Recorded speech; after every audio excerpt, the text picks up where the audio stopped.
and welcome everyone to another Women's Health Tech Wednesdays. My name is Nina and I am very excited to be here today with Nandini Chowdhury and Ellen LaPointe from Fenway Health. Before we jump in, wanted to give a quick background on myself. I am a consultant at Kaiser Permanente's Health Innovation Shop, where I design and deploy digital health solutions. I am also the co-founder of a women's health startup called Mina Health. And today I have with me Ellen LaPointe, who is the CEO at Fenway Health, and Nandini Chowdhury, who is the Women's Health Program Coordinator. Thank you both so much for being here today. Thank you, Nina. Thank you, Nina. All right, so to start, I would love if you could tell our audience a little bit more about Fenway Health. Sure, and thank you again for inviting us to join you this morning. It's really an honor to be here with all of you. So Fenway Health, we were founded 50 years ago this year, in fact, to serve the LGBTQIA plus community. We were originally a free clinic providing healthcare to people without health insurance. And then actually made the first diagnosis of AIDS in New England in the early 80s, and then quickly moved to the forefront of AIDS treatment and research. Fast forward now, all to the present day, we are a Boston-based federally qualified health center. We provide an array of primary care services to over 34,000 patients. Very interestingly, and we might get into this later, via telehealth now through the COVID pandemic, we've been able to reach patients in an additional 38 states where there are no robust networks of care for LGBTQIA people, especially for folks who are transgender or gender diverse. So it's really exciting to us. We have an institute called the Fenway Institute that conducts biomedical and behavioral health and database research around the world on a range of topics, including HIV, sexually transmitted infections, risk reduction approaches, and what's known as population health. And in this space, we really are committed to providing, contributing new knowledge in the field to really advance what is known and how people can practice and provide care and services to LGBTQIA people around the world. We have a whole education and training division that provides support and training for providers to help make that so. We also have an array of services that we provide locally through sort of in the Boston region to older LGBTQIA folks, to LGBTQIA youth, people who are living with HIV and vulnerable to infection, people who are drug using, and LGBTQIA survivors of domestic violence, sexual assault, hate crimes, and police misconduct. And lastly, we have a pretty major advocacy arm as well. So we are very committed to speaking loudly and kind of with one voice when decisions that affect the people who count on us in our communities are being made. So that's actually a very critical component of our work. Wow, what a beautifully robust platform and company y'all have. That's amazing. And then also I'd like to jump in a little bit about, I know you mentioned, the work that you're doing around women's health. So I'd love to learn a little bit more about Fenway Health's, women's health program and services. Absolutely, thank you, Nina, again for having us here. So within Fenway Health's Women's Health Department, we have a couple of programs and services that I can tell you about. So first is our OB-GYN services, our obstetrics and gynecological services. And there we work with patients on cervical cancer screenings, family planning, and assisting patients up till the point where they're ready to give birth within the family planning setting. We also offer an alternative insemination program, otherwise known as our AI program. And that program has been a beautiful program to open up the possibility of starting a family for BIPOC folks and LGBTQIA plus folks who want to have a family. And it's more affordable program than let's say an IVF situation where you would have to pay out of pocket. And within that program, we work with insurance companies to help cover the costs of that family planning program. We also do several community outreach projects that uplift health equity for BIPOC and LGBTQ folks who identify as women. So, for example, and we'll probably have a chance to talk about this more, we do the Audre Lorde Cancer Awareness Brunch, where we celebrate folks who are survivors of cancer, as well as honoring those who we have lost to the disease and honor those who are caretakers as well. Wow, that's amazing. And so I know you mentioned a little bit about some of the outreach programs that you're doing. Can you share a little bit more about some of the other programs you use specifically for, developing the BIPOC and LGBTQIA communities and kind of serving those communities? Yes, absolutely. So I'll give this really important example that we did in March. So we did 2 huge programs in March for outreach. One was the Black, Indigenous, Women of Color Gathering Circle Symposium. And that was in partnership with community organizations that have been longstanding partners of Fenway Health and the Women's Health Department. And the Gathering Circle Symposium was a space for us to discuss topics surrounding women's health and bringing up conversation on the strengths and the pitfalls in care that BIWOC, Black, Indigenous, Women of Color face. And some topics that we addressed were reproductive and sexual health, mental health for women of color, as well as cancer and chronic disease. And then the next major event that we did this past month was creating several support groups for the Asian and Asian women community after the series of hate crimes that have occurred against the Asian community, specifically towards Asian women. And I am so happy that Fenway Health and my team supported those initiatives, because it's just really important to create those spaces immediately to provide a safe space for folks to come together, to hold space for pain and sadness, and also to hold space to figure out next steps for advocacy. Right, absolutely. That's really beautiful. And thank you so much for sharing that. And I also wanted to speak a little bit. I know Ellen had alluded to some of the digital platforms and the telehealth that y'all are doing. Would love to learn more, what are the digital platforms that Fenway Health and, the Women's Health team in specific are using to make healthcare and outreach more accessible to these diverse communities? Nandini, why don't I speak briefly about our broader telehealth efforts, and maybe you could then go more specifically into our women's health program. Yeah, so as I mentioned, one of the things that happened with, as we all know, with the emergence of the COVID-19 pandemic, is we had to pivot very, very rapidly into a telehealth environment in order to maintain the continuity of care and services for our patients and clients. That had to be done very, very quickly and very, very thoughtfully, so that the patients and clients continue to experience, the quality of care that they deserve and need, right? I think we're able to convert something on the order of close to 95% of our care and services to a telehealth platform within the first about 3 weeks or so after we went into this sort of state of emergency space in mid-March of last year. And what's been happening over the course of the years, we've maintained the bulk of our, we've really maintained as much as we can in that space, because we continue to have to be very vigilant about protecting the safety of our patients and staff on site. So whenever possible, we continue to offer everything we can through that means. It is clearly a powerful tool for access.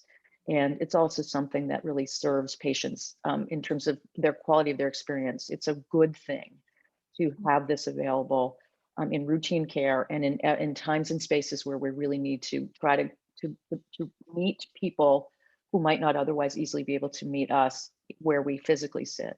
So we're very excited about this, the potential that this tool now affords us going forward to kind of truly deepen what we're up to on a day-to-day basis. And we expect coming into the summer, we're going to begin to kind of, right in close alignment, of course, with public health guidance, we will be expanding on-site care and services. I think we're up to something like 45% now. We'll continue to ramp that up in a gradual, thoughtful way so that people can be seen in 3 dimensions as well, because that is, of course, essential to good care.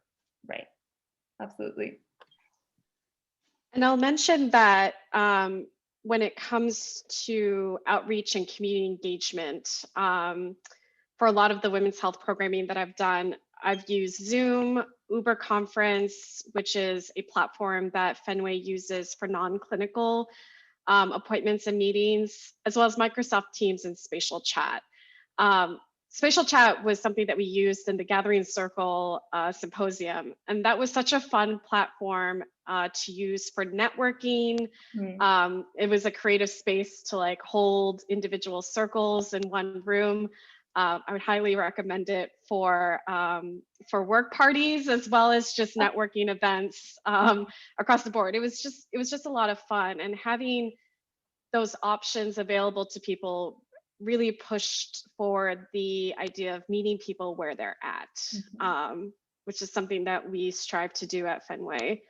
And, as Ellen mentioned, a lot of the telehealth work that we do clinically, it has been a game changer for a lot of folks who have to travel a long way, right? So people who live 40 minutes to 2 hours, in fact, in other states, to try and come here for appointments.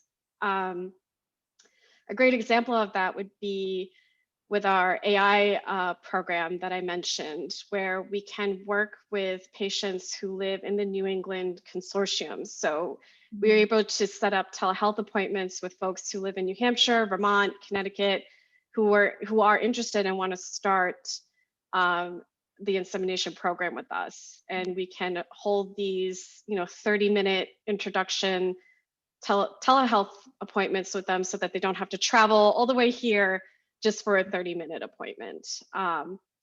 Obviously, they will have to travel here when they do the insemination appointments, but for that initial 30-minute introduction to the program, you don't have to travel, right? And we also, I neglected to mention earlier that we also offer, we're starting to offer contraceptive counseling appointments as well.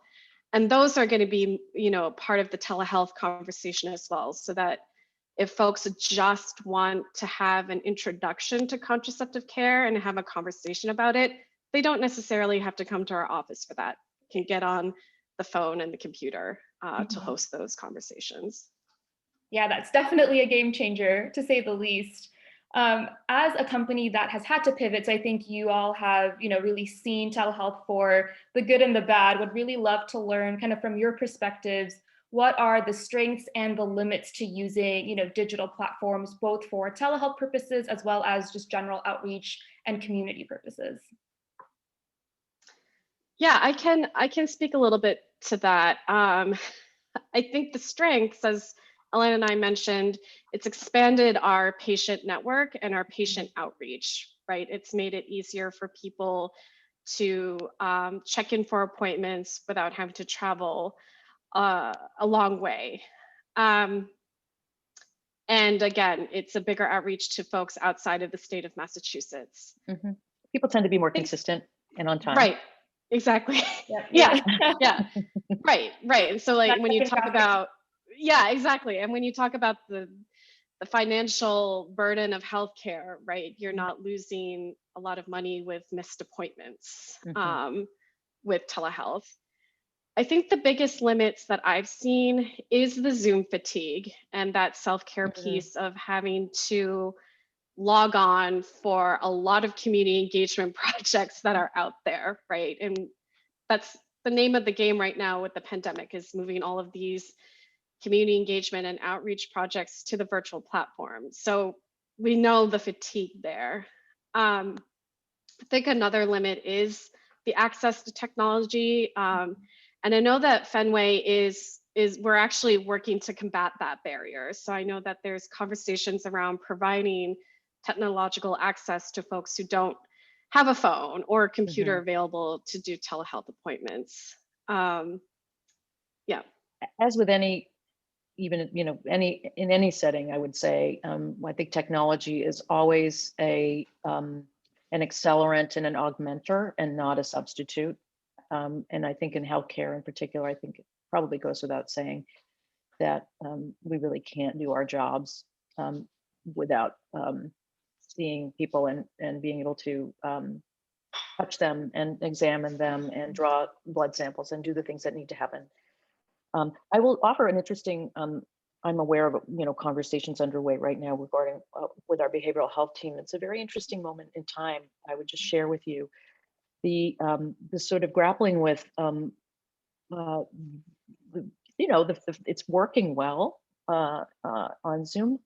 And I think a lot of folks are eager to come back to an in-person experience. Where it gets interesting is when you consider, though, that people are going to have to remain masked in that in-person setting. That changes the conversation in the behavioral health context pretty quickly. And it doesn't mean that it's one thing or another, but it's every human being is different in terms of kind of what we need from that treatment that we're getting, that experience that we're having. And I'm aware that there's just a lot of navigation underway right now, thinking through how we can offer meaningful experience to our patients in our behavioral health program, given that is going to be that the masks are here masks are here to stay. They're here to stay for the foreseeable future, even as we are again able to meet in person. So that's sort of an interesting piece I would add. That is really interesting. I didn't really think about, the mask perspective, but I think it's going to be a really interesting frontier, I think, for a lot of people to kind of navigate moving forward in these spaces. Absolutely. Right. Not limited to healthcare, I would offer. Yeah, I would agree with you. Absolutely. And I know, Nandini, you had spoken a little bit about some of the work you're doing around contraception. And I know that you've been working with outside consultants, to really increase capacity and awareness around contraceptive care and services. Would love to learn a little bit more about that. Absolutely. So there's a mantra that is used with community health work and with community outreach is that you never do it alone. It's always good to have a secondary or third partner to join you in this type of work. So with our contraceptive care counseling project, we partnered with Upstream, who's a nationwide organization that really does an amazing job in training clinicians, healthcare providers to do contraceptive care delivery in an equitable and trauma-informed manner. And that has been fantastic. And, thanks to the leadership with Ellen and our trans health team, actually, we've been moving forward with revamping our contraceptive counseling standards to really be truly inclusive and trauma-informed with folks who are BIPOC, who do identify as LGBTQIA+ folks, especially with transgender, gender diverse, and non-binary folks who really had the history of discrimination and having healthcare delivery not work for them, right, and not work with them. Another organization that we partner with, that I've partnered with many times, is the Asian Women for Health organization here in Boston. And they were that group and organization is my partner that we worked with the support groups for the Asian community and Asian women. So they've been a major influential part of pushing that conversation forward. And we also partner with local Fenway organizations too. So we work with the Fenway Community Center, and we'll be starting some virtual projects with them as well. Wow, that's incredible. And so pivoting a little bit, because I've also heard that Fenway Health has been really involved in a lot of COVID research and trials. Would love to learn a little bit more about some of those efforts that have been underway or are currently in progress right now. Sure. So there's two kind of means through which we've been engaged in this work. The first is as a federally qualified health center, we, for example, were very early in the game in supporting COVID-19 testing. So we were quick to, stand up a means through which people could get tested with us. That was the earliest days, right? And we're actually, we participated in some mobile testing stuff in communities adjacent to ours, and some contact tracing work that was done in Massachusetts, I'm going to say in, the first 6 months or so of the pandemic. The other way in which we've been engaged, though, is I mentioned earlier that, we've been involved in HIV and AIDS work since the beginning. And one of the things that we do here is research. And one of the things that happened almost immediately when we needed to start testing vaccines for COVID-19 is that the National Institutes of Allergies and Infectious Diseases, headed by Dr. Tony Fauci, with whom we have been working for decades on HIV research, reached out to us and said, we want you to pivot right now into COVID-19 vaccine work. So that we were able, we meaning all of us who have been engaged in this work for a long time in the HIV space, were able to essentially repurpose our existing frameworks and capacity to do research to very rapidly set up and do the research that needed to happen for us to get to the approvals that have led to the availability of these safe and effective treatments. So this was a framework that was established in another setting that, people smarter than I quickly realized should be repurposed. And that is a part of the work that we've been doing ongoing since the beginning. Lastly, where we are today is a very important moment. It's a historic moment. We are working hard to get shots into the arms of every single person who wants one, right? And to help people who are hesitant about that, make sure that they have all of the information that they need to make an informed decision for themselves about whether to become vaccinated. We believe that this is safe, effective, and important for all of us. But of course, everybody has to make their own decisions, and we completely respect it. That's another, tenet. It's a core principle of what we're about. Right. So we are now working hard to ramp up our vaccination effort. So we have a whole new enterprise that's sort of sprung up in the last few months to try to do this as fast as we can, as soon as we can get, as supply comes, and it's kind of going up and up and up now. You can just read the news and you know what's going on. Federally qualified health centers are right in the center of this. They're in the sweet spot of the federal government and the Biden administration's focus on getting these out to communities. This certainly has an equity angle to it, of course, because this is the place people come who typically might have reduced access to other care in other places. So we're proud to be a part of that. It is a huge lift. It is, I'm not going to lie, it's totally all hands on deck. It's asking us to do things we haven't done before, staff and the organization. I spend time out in the lobby greeting folks off that elevator, just like everyone else, like we are all in it together. And we're going to be in it for a while, I think, for the foreseeable future, until basically everyone who wants one has one. Right. Wow. And I think, oh, sorry, Nina. I just wanted to it. mention that another way that we've been assuaging the anxiety around the COVID-19 vaccine is, again, this is a lift from staff, is that having our staff and healthcare providers of color, our BIPOC folks, posting on social media that, we received the vaccine, we're doing this hope for a shot hashtag through Fenway, as a way of building trust within the community to recognize that this vaccine is safe, that it is not a harmful or negligent vaccine that will negatively affect you. So that has been another way that we've been making sure that the community is aware that this is a good thing. Wow, I think the aspect of really being able to demystify it is so important. So that's incredible. But can I just say that I think just the agility and the flexibility that I've seen, with Fenway Health, especially at the start of the pandemic, is so inspiring. So just wanted to call that out. I think that's so incredible, the work y'all are doing. And so I also wanted to have you share a little bit more about this year's Audre Lorde Cancer Awareness Brunch. Would love to learn a little bit more about that, what you guys have going on. Thank you. Absolutely. Thank you. Yes. Thank you again for that, Nina. Well, speaking of the 180 change, last year we did the Audre Lorde Cancer Awareness Brunch virtually. And to give everyone a historical reference, so, Audre Lorde was this amazing Black lesbian cancer survivor who was a trailblazer in bringing forth conversations around anti-racist work within healthcare, particularly for Black, Indigenous, women of color, patients and clients who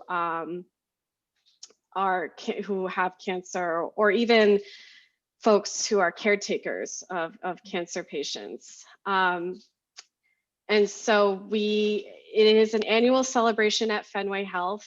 Every year in October, which is Cancer Awareness Month, we host this event. And as I said, last year, we put it virtually. Ellen was part of the celebrations as our new CEO. And in normal times, it's an all-day event, right? A full day of celebration, food, and just network building. But we had to condense it to about an hour and a half, made it very short and sweet, but it was still a beautiful, beautiful celebration. And this year, we are in the process of planning for this year's celebration. And right now, we are tentatively putting the celebration in person, hopefully. I think that's our plan B, and our plan A is to do it virtually if we hear from folks at Fenway and just Massachusetts ordinance that we still need to keep massive gatherings to the bare minimum. And to make the celebration equitable, we want folks to be able to attend. So in order for that to happen, we'll just stick to making it virtually so that no one will feel left out, right? Even if you're vaccinated or otherwise. So I'll make sure to pass information along to folks at HIT Lab and Kaiser as we start to plan and solidify the event for this year. So I hope you all can come. Yeah, that sounds so incredible. And yeah, I'm definitely looking forward to, tentatively kind of stepping out into more and more in person. Yes. Yeah. Looking forward to that. That's amazing. And I think in our, last minute together, really want to just kind of talk about the future, for you both. What does the future of, women's health, what does the future of, equitable healthcare look like to you both? Let's do that in 2 minutes. Yeah, I know, right? Why don't we talk about the women's health program first, Nandini? Okay, perfect. So for me, I see the future of women's health looks like this. It's really transforming our image from a binary title to being a department with a non-binary title where we are truly and outwardly inclusive, right, of our patients and clients that walk through our door for care. It's also a future where we are innovative and developing programs that break the barriers of social determinants of health and continue to develop programming and care that is anti-racist as we serve BIPOC and LGBTQIA plus community members. I think we can leave it at that. Love that. Yeah. I mean, that's a great future, I think. And I think that's something that, there's so much work that is being done and that will continue to be done to make that happen. So I think that is also a beautiful way to end our time together. Thank you both so much for being here today and kind of sharing what Fenway Health is all about. We have some other amazing guests kind of coming in the weeks to come for the Women's Health Tech Wednesdays. Next week, we'll be talking to Elizabeth Bailey at Readventure. So please make sure to register and attend for that session. And thank you all so much. And to stay in touch, please, we're on LinkedIn, we're on Instagram, YouTube. So continue to stay in touch with our community. And once again, thank you so much, Ellen and Nandini, for being here today. It was an amazing conversation. Thank you. It was fun. I really appreciate it. We both do. Thank you so much, Nina. Thank you. Thanks, everyone. Take Have care, a great everyone. day.